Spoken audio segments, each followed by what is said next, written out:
Bismillahirrahmanirrahim. Assalamualaikum warahmatullahi wabarakatuh. InsyaAllah kita mulakan majlis ini kita pada malam ini dengan sama-sama kita bacakan surah Al-Fatihah.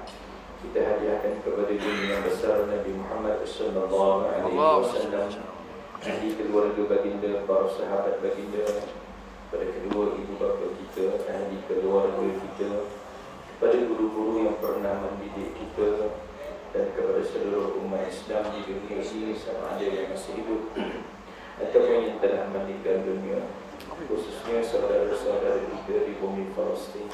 Semoga Allah Subhanahu wa ta'ala kurniakan kemenangan untuk mereka, insyaAllah. Syai'ulillahi lahumul Fatihah. A'udhu billahi minasyaitanir rajim. Bismillahirrahmanirrahim.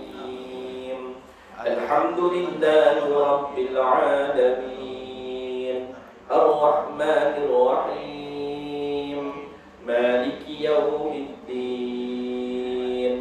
Iyyaka na'budu wa iyyaka nasta'in, Ihdinas siratal mustaqim, siratal ladzina an'amta 'alaihim, ghairil maghdubi 'alaihim waladdallin. Amin. Suratul Kahfi ayat 101 hingga 110. A'udzu billahi minasyaitonir rajim. Bismillahirrahmanirrahim. Alladzina kanat a'yunuhum fi ghita'in an dhikri wa kanu la yastati'una sam'a. Afahasiba alladhina kafaru an yattakhidhu 'ibadi min duni awliya. Inna a'tadna jahannama lil kafirina nuzula. Qul hal nunabbi'ukum bil akhsarina a'mala alladhina dhalla sa'yuhum fil hayatid dunya wa hum yahsabuna annahum yuhsinuna sun'a. Ulaika alladhina kafaru bi ayati rabbihim wa liqa'ihi فحبطت أعمالهم فلا نقيم لهم يوم القيامة وزنا ذلك جزاؤهم جهنم بما كفروا واتخذوا آياتي ورسلي هزوا إن الذين آمنوا وعملوا الصالحات كانت لهم جنات الفردوس نزلا خالدين فيها لا يبغون عنها حولا. قل لو كان البحر مدادا لكلمات ربي لنفد البحر قبل أن تنفد كلمات ربي ولو جئنا بمثله مددا. قل إنما أنا بشر مثلكم يوحى إلي أنما إلهكم إله واحد. فمن كان يرجو لقاء ربه فليعمل عملا صالحا ولا يشرك بعبادة ربه أحدا. صدق الله العظيم. Alhamdulillah, puji dan syukur kita panjatkan kepada Allah Subhanahu wa ta'ala, kerana pada malam ini sekali lagi Allah Subhanahu wa ta'ala kurniakan keizinan kepada kita dapat bersama-sama kita berada di rumah Allah yang mulia ini, dapat bersama-sama kita menunaikan salat fardu maghrib secara berjamaah. Seterusnya kita berada dalam majlis ilmu mencari dan menggali ilmu Allah Subhanahu wa Ta'ala yang sememangnya luas, sebagai panduan, sebagai bekalan kehidupan kita, untuk kita baik hidup di dunia ini yang sifatnya sementara, lebih-lebih lagi untuk kita baik hidup di hari akhirat nanti yang sifatnya kekal buat selama-lamanya, insya-Allah. Selawat dan salam kita tujukan kepada junjungan besar Nabi Muhammad sallallahu alaihi wasallam, ahli keluarga baginda, para sahabat baginda, pejuang-pejuang agama Allah Subhanahu wa Ta'ala yang telah berjuang menegakkan kalimah tauhid la ilaha illallah Muhammadur Rasulullah, sehingga kita pada hari ini dapat kenal nikmat Islam dan juga nikmat iman. Allahumma salli ala Muhammad wa ala alihi wa sahbihi ajma'in, amma ba'du. Tuan Imam, para Bilal, Keturusi dan ahli jawatan kuasa surah, Tuan Haji, puan-puan hajah, ibu-ibu, ayah-ayah, serta anak-anak yang dirahmati oleh Allah Subhanahu wa Ta'ala sekalian. Sihat semua? Alhamdulillah. Doa-doa semoga kita sihat menuju ke Ramadan, insya-Allah. Allahumma barik lana fi Rajab wa Sya'ban wa ballighna Ramadan. Jangan putus doa. Wa waffiqna fihi as-siyam wal qiyam wa tilawatil Quran ya zal fadli wal ihsan. Ya Allah, berkatilah hidup kami dalam bulan Rajab, berkatilah hidup kami dalam bulan Sya'ban, sampaikanlah kami ke dalam bulan Ramadan. Wa waffiqna fi, dan berilah peluang kepada kami, mudahkanlah untuk kami pada bulan Ramadan nanti as-siyam, untuk puasa, al-qiyam, qiyamul lail dan juga tarawih, wa tilawatil Quran, dan juga nak baca Quran. Jadi kita mohon dalam bulan Rajab, bermula bulan Rajab, kita minta, ya Allah, berkatkanlah hidup kami. Berkat bukan hanya pada harta, termasuk berkat adalah pada masa. Ada orang dapat Rajab, tapi sepanjang Rajab dia tak buat apa, puasa sehari pun tidak. Kawan surau ni lah, tempat lain. Yang paling kurang dapatkanlah sehari, paling kurang. Yang terbaiknya 3 hari. Bulan Rajab ni dapatkan 3 hari. Kalau tak boleh juga sehari kurang. Sebagai orang kata buat rasa-rasa untuk permulaan menuju Ramadan. Okay.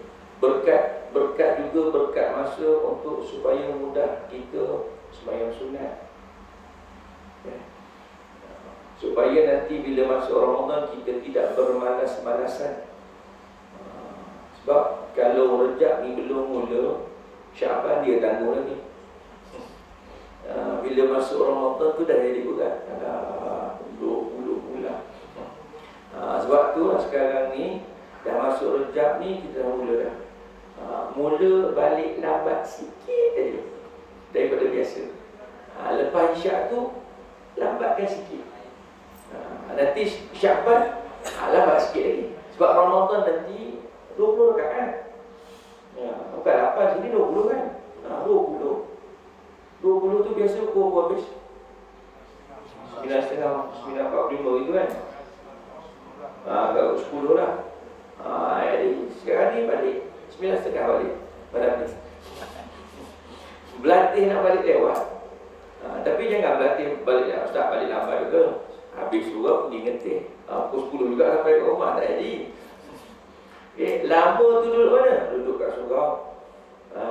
Zikirnya, Al-Qurannya. Supaya apa? Sebagai latihan nanti. Sebab tu kita minta berkat. Ya Allah, berkatkanlah hidup kami dalam bulan Rajab. Berkat dari segi umur kita, berkat dari segi rezeki kita, berkat dari segi masa kita. Allah Akbar. Sekali lagi saya sebut, yang 12 tu jangan lepaskan. Yang 12 tu jangan lepaskan. Kalau tak boleh setiap hari, seminggu sekali paling kurang. Jangan sepanjang bulan Rajab ni langsung tak dapat yang 12. Boleh faham saya sebut yang 12 ni? Apa betul 12 kan? Yang 12 yang Nabi sebut hadis riwayat Muslim, hadis riwayat Tirmizi, hadis daripada Ummu Habibah Ramlah binti Abu Sufyan. Sesiapa yang mengekalkan solat sunat rawatib 12 rakaat dalam sehari, maka Allah Subhanahu wa taala janji untuk dia sebuah mahligai di syurga. Ini janji daripada Nabi. Paling kurang dah rejak ni dapat satu, dapat sebiji. Dapat sebiji. Jadi paling kurang. Masuk Syaban 2. Masuk Ramadan kalau boleh tiap-tiap hari. Maksudnya kalau Ramadan tu 30 hari, 30 mahligai. Jangan 29. Jangan 29. Pastikan kalau 30 kita dapat. Dan kita dah sebut dulu bagaimana kaedah yang disebutkan oleh Imam An-Nawawi. Kalau tertinggal qada pada hari tersebut, yang 12 tu, yang lain tak apa lah. Benar? Lebih tak apa. Lebih tak ada masalah. Jangan sampai tak cukup. Ustaz, kalau buat 10, ada juga riwayat yang kata 10. Boleh lagi. Sebab apa? Ada riwayat yang kata 10. 10. Hadis sahih juga. Yang 12, 2 sebelum subuh, 4 sebelum zuhur, 2 selepas zuhur, 2 selepas maghrib, 2 selepas isyak. Itu 12. Yang kata 10, 2 sebelum subuh, 2 sebelum zuhur, 2 selepas zuhur, 2 selepas maghrib, 2 selepas isyak. Boleh. Sama ada hadis yang 10 ataupun 12 dia tengok pada zuhur, sebelum dan selepas. Yang lain tak ada. Subuh memang tak ada lah. Subuh selepas memang tak ada. Itu mazhab lain lah. Nak sembahyang sunat selepas subuh boleh? Boleh. Boleh? Ya boleh. Kat mana? Masjidil Haram. Yang tu tak kisah. Lepas subuh boleh sembahyang, lepas asar pun boleh sembahyang, sebab dia tidak ada waktu haram. Tapi jangan buat pasal pergi Madinah pun lepas subuh sembahyang kena tumbuk lah. Tak ada. Dia khusus untuk Masjidil Haram sahaja, sebab kelebihan dia. Sebab tu saya sebut yang 12 tu pastikan paling-paling kurang rejab ni dapat sekali.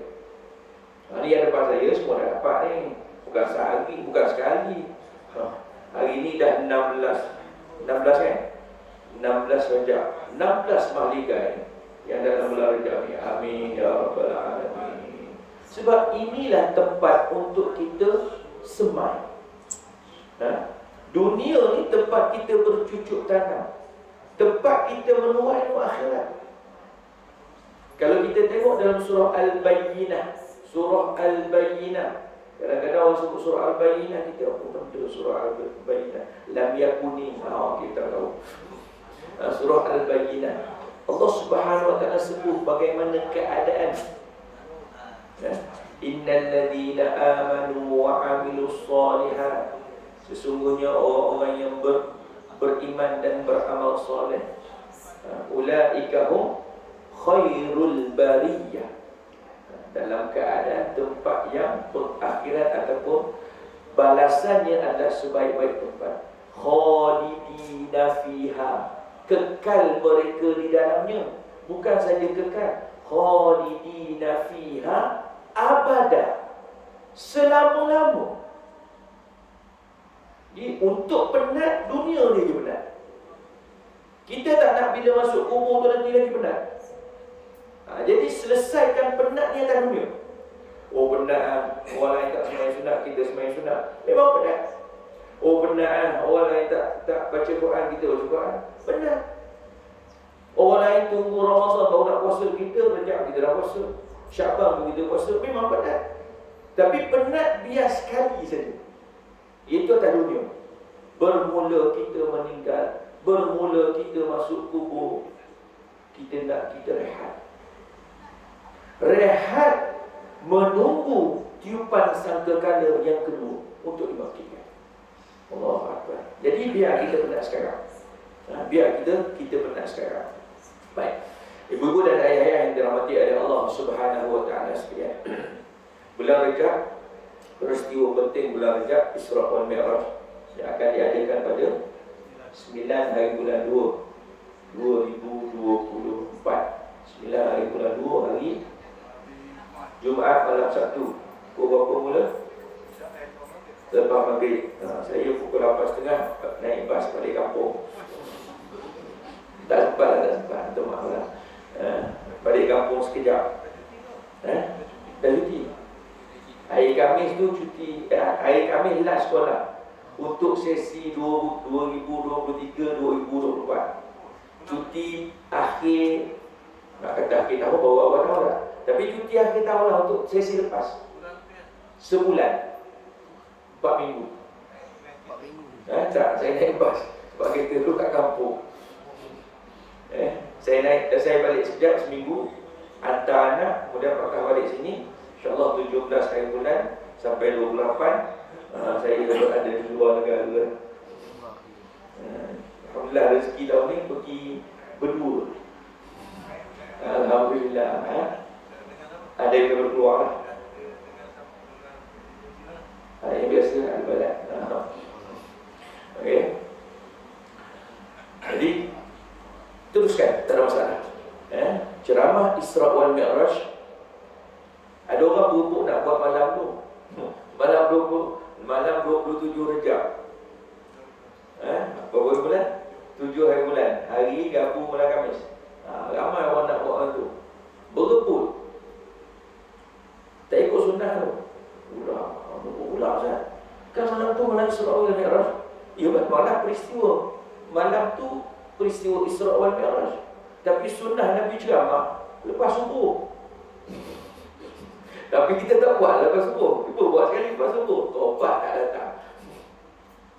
Allah Akbar. Kalau ikutlah, kalau kita ikut sirah Nabi SAW, bila Nabi ceramah Isra wal Mi'raj, setelah Nabi kembali daripada perjalanan yang panjang, yang jauh, tapi ringkas masa ni, tukar panggilnya Abu Jahal.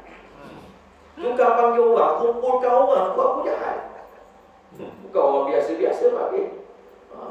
Dengan tujuan untuk memalukan Nabi SAW. Tapi Nabi bila Abu Jahal offer, nak tak kalau aku panggil orang penduduk Mekah ni, kau cerita seperti mana kau cerita kat aku tadi?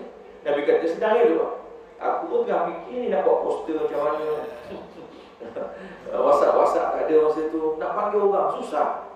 Tapi Abu Jahal tengok perancangan Allah Subhanahu Wa Taala. Saya letakkan yakin pada Allah Subhanahu Wa Taala. Kalau dikatakan bahawasanya kalau kita sedekah RM1 dapat 10, kena yakin you. Allah Subhanahu Wa Taala ganti terus kadang-kadang. Tak tunggu akhirat. Atas dunia ni Allah ganti terus. Kadang-kadang kita baru bagi 600, Allah ganti balik 6,000. Masa tu kita kata, ya Allah, kalau kau macam ni, beri lebih lagi.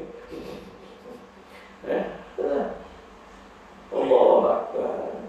Apa yang Allah janji dalam Quran, innaka la tukhliful mi'ad. Sesungguhnya Allah tidak pernah menyalahi janji.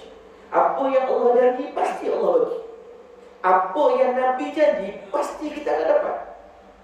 Cuma letak keyakinan kepada janji Allah Subhanahu Wa Taala. Jadi perbanyakan tu ada tabung tu nanti masuk kan. Saya sedekah dengan senyum. Jadilah. Okey. Jadi peristiwa Al-Isra wal Mi'raj nanti akan dikupas. Saya tak nak kupas lah. Kalau saya kupas nanti orang datang, ceramah datang kita orang dah tahu. Tak sedap pula. Okey, kita masuk pada tajuk kita pada hari ini, hadis yang ke-20. Hadis yang ke-20 daripada 40 hadis jalan-jalan ke syurga yang disusun oleh Ustaz Anwar Ahmad. Ustaz Ahmad Anwar bin Nordin. Ceritanya menyingkir gangguan di jalan. Menyingkir gangguan di jalan. Kata Nabi SAW, sesiapa yang menghilangkan perkara yang berbahaya di perjalanan orang-orang Islam, ditulis baginya kebaikan. Sesiapa yang diterima darinya kebaikan akan masuk syurga Allah Subhanahu wa taala. Hadis yang diriwayatkan oleh Maqal bin Yasir. Hadis hasan. Kata Nabi SAW, sesiapa yang menghilangkan perkara yang berbahaya di jalanan, jalan depan rumah kita ke, dalam perjalanan kita ke, kita tengok sesuatu yang berbahaya, jangan kita pula yang menyebabkan bahaya. Tu ada juga jenis orang. Terutamanya kampung-kampung lah, kampung-kampung. Sebab tong sampah besar biasa ada kat luar je. Kalau kita dekat taman ni, tong, setiap rumah ada tong. Kalau kampung-kampung, tong sampah yang hijau, yang besar kan, biasanya kat luar. Kat dalam kampung tak ada. Jadi dia nak buang sampah. Ada kan? Jadi daripada rumah dia, sama ada pampers ke apa, dalam plastik hitam, dia tak letak dalam kereta. Sebab nanti bau. Dia tak letak dalam bonet kereta, nanti bau. Dia letak atas bonet. Biasa jumpa kan. Bila apa ni yang bumper, bila ada bumper tu bila jatuh tu agak-agak dia ambil balik ke? Yes, jatuh. Aduh. Kalau orang beriman jatuh, dia ambil balik. Tanda keimanan. Tapi kalau yang jenis, SWM ada. Allahu Akbar. Datang pula yang datang daripada belakang laju pula, pom, depan rumah kita pula tu. Aduh, habis paper pun terabuk. Yang Nabi SAW sebut, sesiapa yang menghilangkan perkara gangguan ini, yang ni mengganggu kan? Allahu Akbar. Yang menghilangkan gangguan dapat kebaikan. Sesiapa yang diterima kebaikan darinya, syurga. Tapi kalau yang membuat gangguan, Allahu Akbar, sebaliknya. Sebab itulah dalam huraian ringkas ini disebutkan bahawasanya biasanya hadis ini dibicarakan dalam bab cabang-cabang iman. Kerana baginda Nabi SAW menyatakan dalam sebuah hadis bahawa iman itu 70 lebih cabangnya. Ada satu hadis yang Nabi SAW senaraikan cabang-cabang iman. Antaranya ialah an-nazafatu minal iman. Kebersihan itu adalah sebahagian daripada iman. Jadi kalau orang yang tak ambil peduli bab kebersihan ini, ada masalah pada iman dia.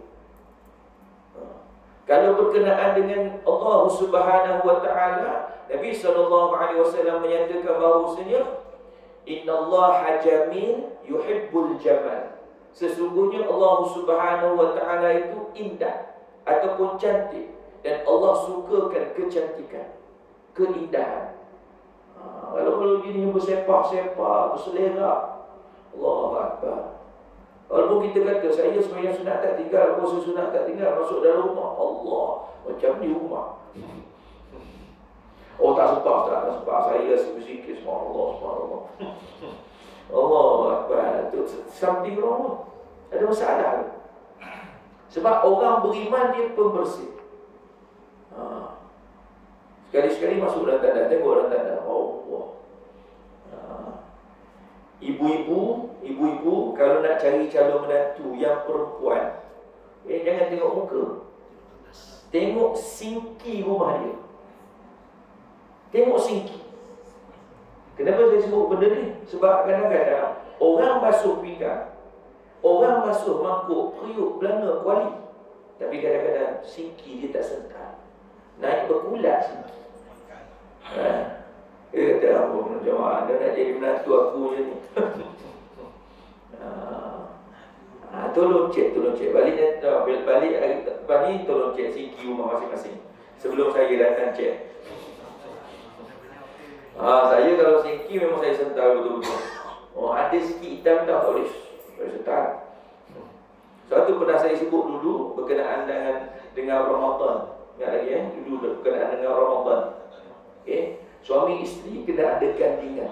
Kalau isteri yang memasak, tugas untuk selepas makan, sama ada sahur ataupun berbuka puasa, itu adalah tugas suami. Suami dengan sendiri. Wali apa semua? Terbaik dia ni. Dia kata. Sebab ada setengah yang gini, dia basuh juga, dia basuh pinggan dia je. Yang lain, dah lah isteri penat, kena pula. Allahuakbar, tolong. Sebab itu kita kata, Ustaz, saya lepas saya makan apa semua, saya nak bekerja untuk sembahyang sunat, nak berzikir, nak tambahkan pahala. Membantu isteri juga menambahkan pahala. Bahkan ia adalah sunnah baginda Nabi SAW. Allahu Akbar. Jadi kena tahu, jangan sempitkan. Kata ibadah ni hanya duduk di tiga sembahyang, tasbih subhanallah. Isteri kat dapur, aku nak zikir juga, aku nak baca Quran juga. Jadi kena imbang lah. Baik. Kemudian Rasulullah SAW menyatakan bahawasanya salah satu dari cabangnya ialah kamu menyingkirkan atau membuang sesuatu yang berbahaya di dalam perjalanan. Mungkin yang berbahaya itu seperti ranting atau dahan pokok yang menghalang perjalanan. Ini biasa kat taman tak ada. Jarang orang tanam pokok mangga, dahannya sampai ke merentangi jalan. Jarang ada juga. Pokok rambutan tu. Kalau macam tu, bila dia dah keluar menghalang jalan, kita boleh potong. Walaupun buahnya lebat, potong. Sebab apa? Sebab mengganggu. Tidak ikut apa yang diajar oleh baginda Nabi SAW. Walaupun dia kata, nanti buah masak nanti aku bagi kat kau, tak kira. Sekarang tu masalahnya dia mengganggu. Sampai kadang-kadang membahayakan orang. Siang hari okeylah orang nampak. Kalau malam, dia bila naik motor, pom, tersadung. Tuan-tuan, membahayakan. Allah Akbar, dia kira nak makan dia. Allah, jangan. Kaca-kaca yang pecah di tengah jalan, atau duri, atau paku, atau sesuatu yang tajam. Mungkin juga yang berbahaya itu seperti batu yang tajam ataupun lubang. Ini yang disebutkan oleh pengarang dalam keterangannya. Sebab itu kalau ada sesuatu yang menghalang, kayu ke, kalau tempat yang sesuai untuk kita alih. Tapi kalau tempat yang tak sesuai, contoh nampak juga muka kayu besar kat mana? Highway. Jangan berhenti ya.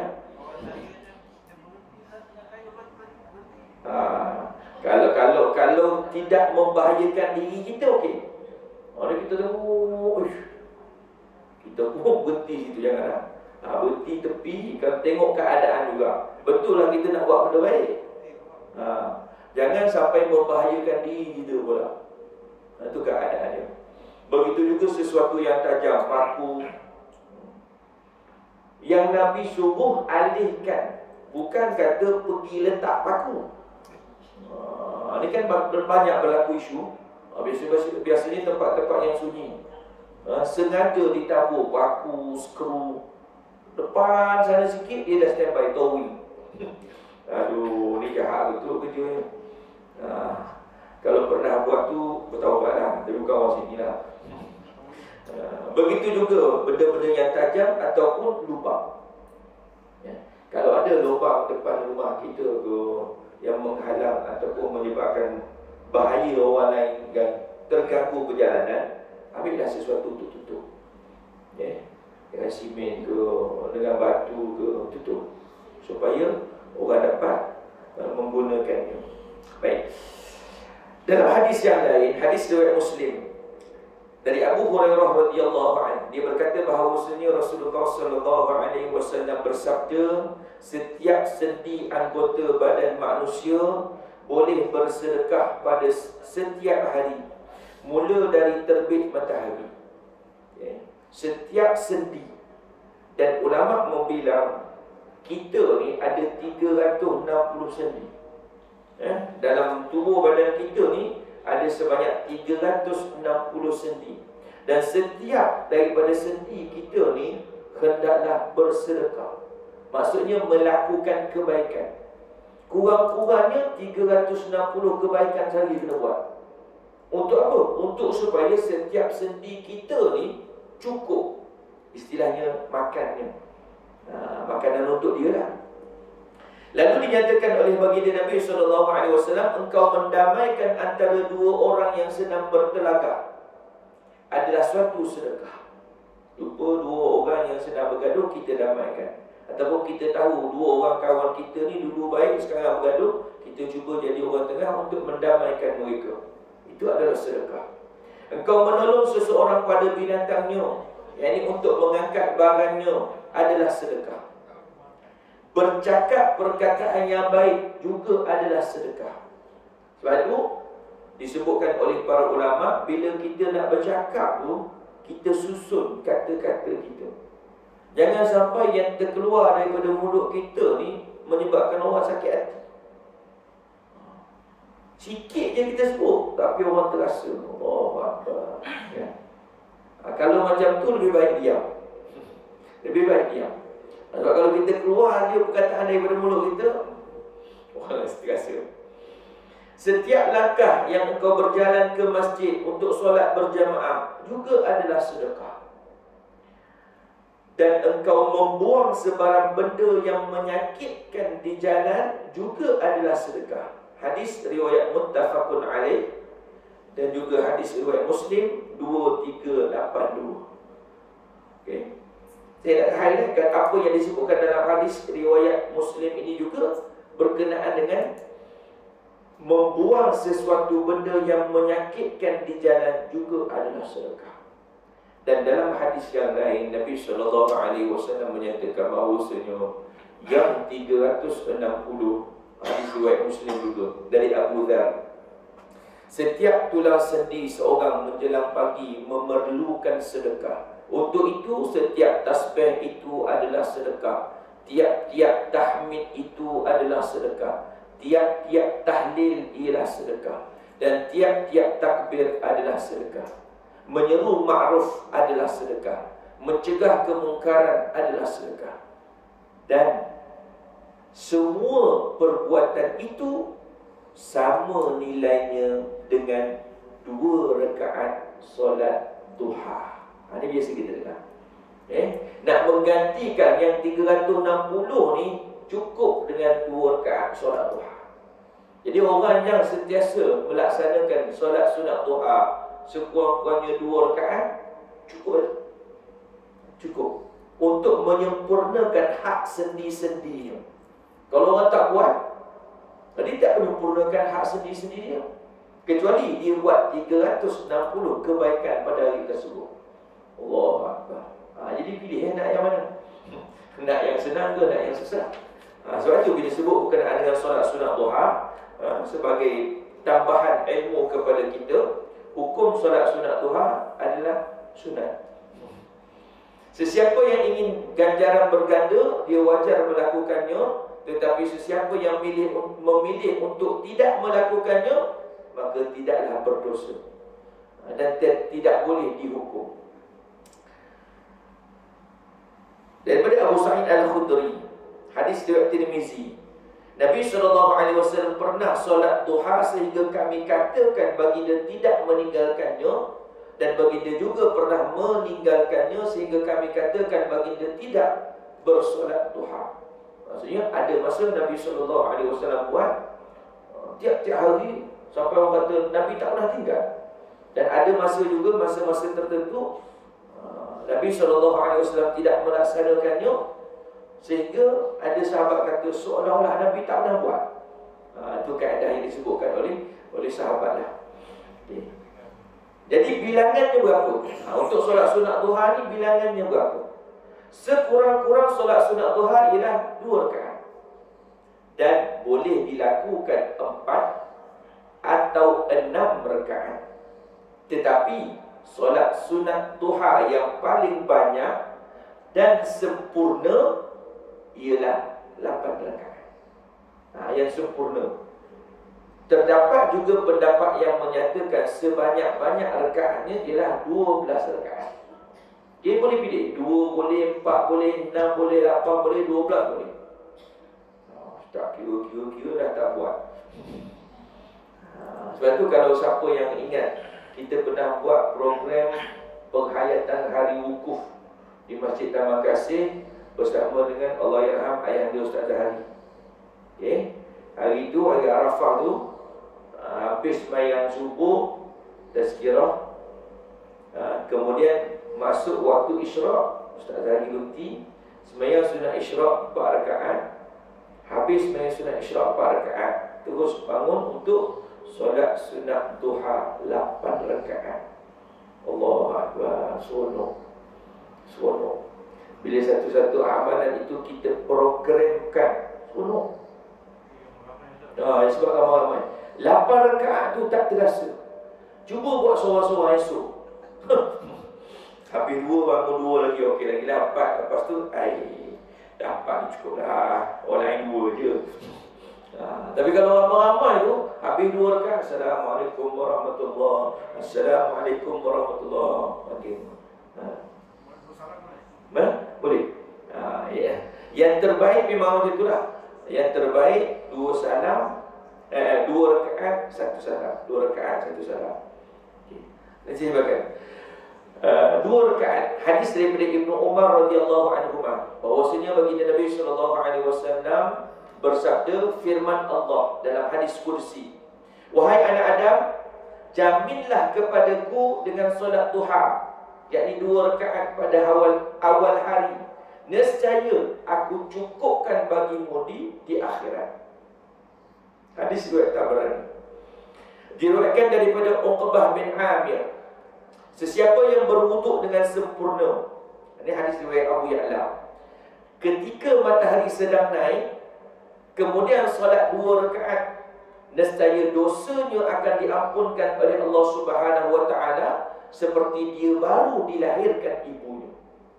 Dan hadis daripada Abu Umamah radhiyallahu anhu bahwasanya Nabi sallallahu alaihi wasallam bersabda, apabila matahari meningkat sepenggalah, ini waktu duha tu, sama seperti keadaannya pada solat asar ketika tenggelamnya matahari, yakni ketika maghrib.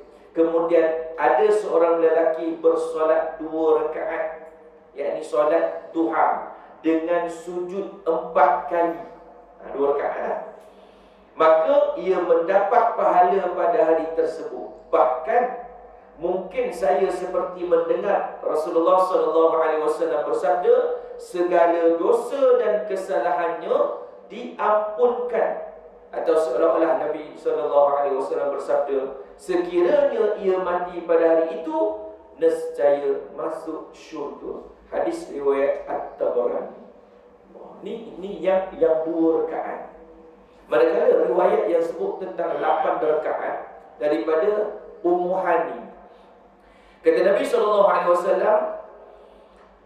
bahawasanya Rasulullah SAW bersolat duha sebanyak 8 rakaat pada hari pembukaan kota Mekah.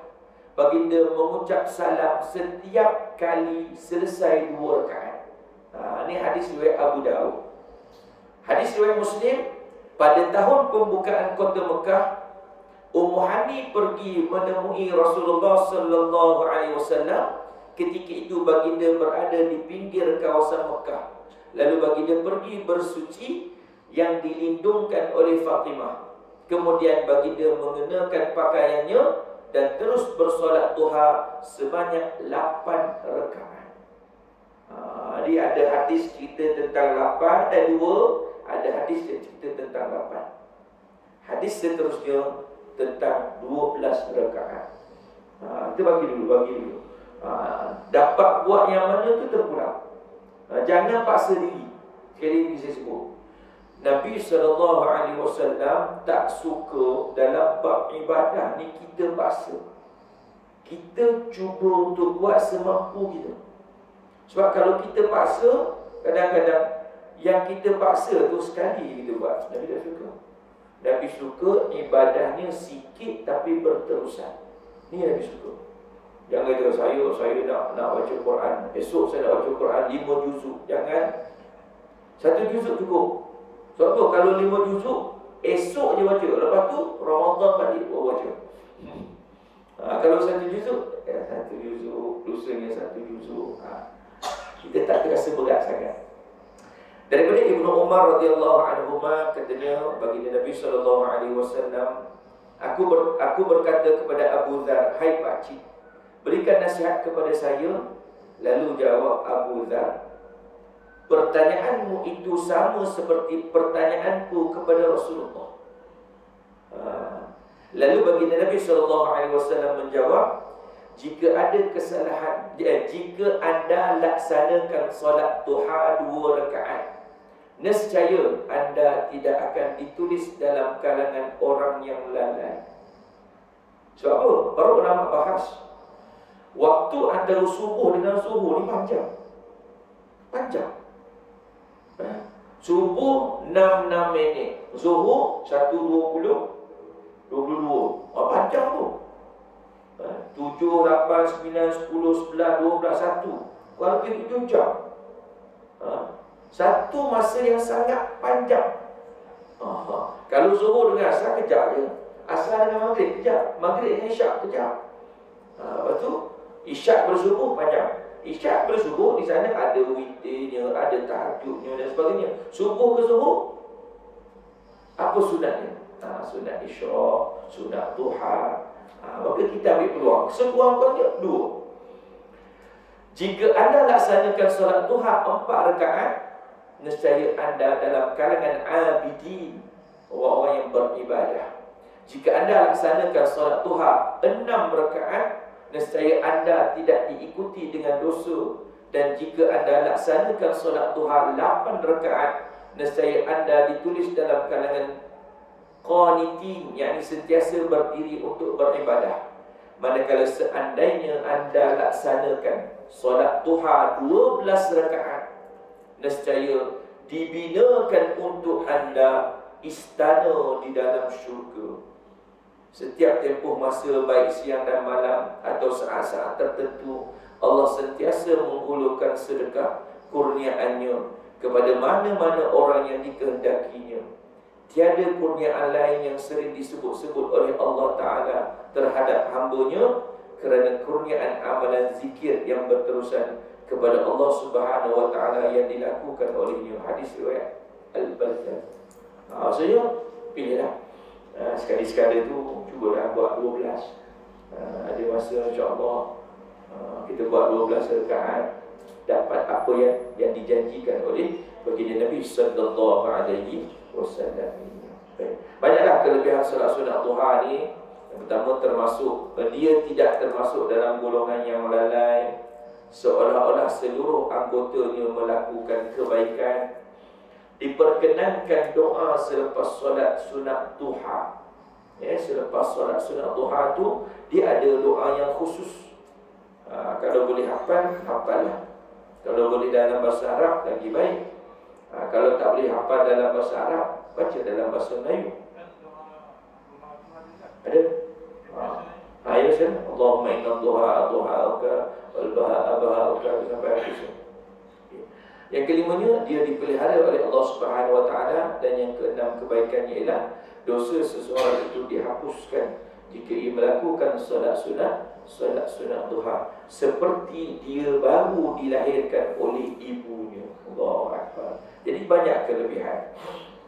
Apa yang perlu kita lakukan, kata pengarang, bila kita melalui mana-mana jalan atau lorong dan ditemui di jalan atau lorong itu sesuatu yang berbahaya untuk orang lalu lalang seperti besi, besi, batu tajam, paku atau duri, maka kita berhenti dan ketepikan perkara tadi dengan niat untuk mendapat redha Allah Subhanahu wa taala dan syurga-Nya. Yang kedua, mungkin juga yang berbahaya itu kaca yang pecah, tin atau botol minuman, atau yang melicinkan seperti minyak atau lubang, maka kita usahakan untuk ketepikannya. Dan yang terakhir, ingat tentang cabang iman itu, antaranya ialah menghilangkan perkara yang berbahaya di perjalanan. Ketepikan, kerana perbuatan itu tanda kita seorang yang beriman. Moga-moga kita boleh beramal dengan hadis ini, dan Allah Subhanahu wa taala kurniakan kepada kita syurga yang dijanjikan oleh baginda Nabi sallallahu alaihi wasallam. Insya-Allah, wallahu a'lam. Assalamualaikum warahmatullahi wabarakatuh.